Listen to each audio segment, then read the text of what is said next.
Welcome back to Creature TV. I'm your host Tyson Schenkeveld. On this week's episode, we're going to be looking at bees and how you can save them from extinction. Stay tuned.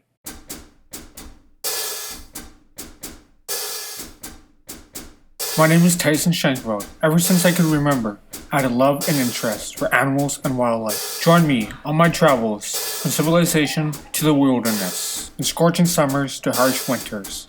I'll look everywhere to bring to you some of the coolest and most interesting animals in the world. This is Creature TV. Bees, very interesting creature. Unfortunately, they're going extinct. Now, you may not really care about that. Oh, they're just bees, who cares? They sting us. But if you think about it, really think about it, if they go extinct, everything else does. Bees are the majority of pollinating species. Yeah, sure, there's butterflies and a few other insects that pollinate, but bees are the majority of them. Over the last couple of years, I believe a couple of species of bee have actually gone extinct and even more are becoming endangered. So that's one of the reasons why I'm making this video.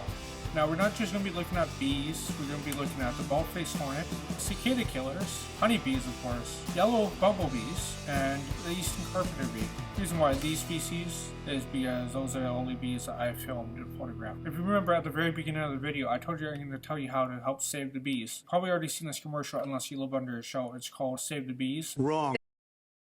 It's a fundraiser put on by Cheerios, Honey Nut Cheerios. And what they're doing is you can actually sign up to get free wild seeds to go plant wherever you like. It's actually quite simple. So if bees disappear, it won't be long until we disappear. So let's take a look at these bees. There's three species known as yellow bumblebees. This one here is Bombus ericomus. It can also be known as the black and gold bumblebee. It is a native to eastern North America, including Ontario, Saskatchewan, and Canada, and much of the eastern United States, as far west as the Great Plains. This is about much as I could find on this species of bee. Next up on our list is the cicada killer. The cicada killer, also known as the cicada hawk, is a large species of solitary wasp. The name cicada killer may be applied to any species of the Carpenter family, which preys on cicadas, though in North America it is typically applied to a single species, as suspicious. However, since there are multiple species of related wasps, it is more appropriate to call it the eastern cicada killer. This species occurs in eastern and Midwest US and southwards into Mexico and Central America. Cicada killers are a measure of natural control on cicada populations, and so they directly benefit the deciduous trees upon which their cicada prey feed. Next up on our list is the eastern carpenter bee. Escalopa virginica is the scientific name of the bee.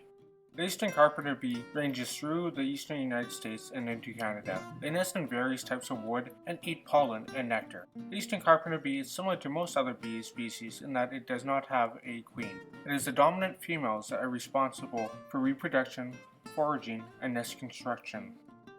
The eastern carpenter bee is known to nest in wood, bamboo culms, agave stalks, and other comparable materials, but they prefer to nest in mild pine or cedar lumber. The bald-faced hornet lives throughout North America, except for most of the central United States. Bald-faced hornets are considered to be beneficial because they are omnivorous. They mainly prey on flies and caterpillars, which can be destructive to gardens.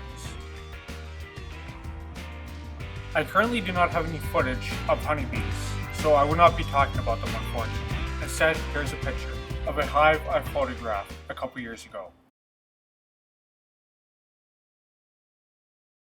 So, they came in, so I'm going to see what exactly the seeds look like. Join us again in planting wildflowers to help bring back the bees. 1 in 3 bites of food we eat is made possible by bees and the other pollinators, who spread the pollen that crops need to grow. Honey Nut Cheerios, bee populations Canada remain unstable and there's more to be done. To help bring back natural habitat bees require, Honey Nut Cheerios is once again calling on Canadians to help plant over 100 million wildflowers across the country. This spring, get outside with your family and plant these wildflower seeds in your garden to help bring back the bees. www.bringbackthebees.ca. Check out the seeds. How to plant. Once I'm now planting these seeds, mix of seeds, different kinds.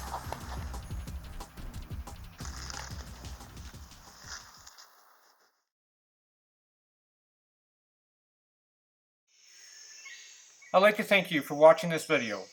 And if you enjoyed it, make sure to leave a like and subscribe